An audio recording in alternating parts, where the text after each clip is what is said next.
The reason why gears worn out is that we didn't assemble them properly when we assembled them, or the nut isn't be tightened.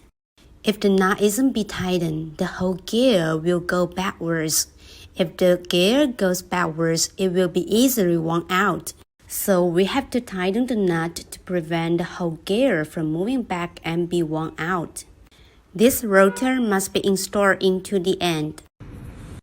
To remove the small gear, remove the nut firstly. There are 4 holes here. Start these 4 holes, then anti-clockwise rotate to loosen the nut.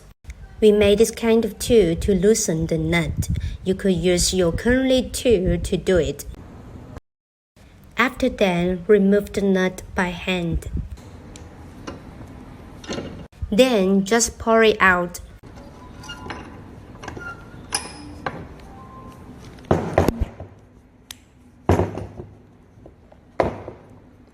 Then it will remove the gear.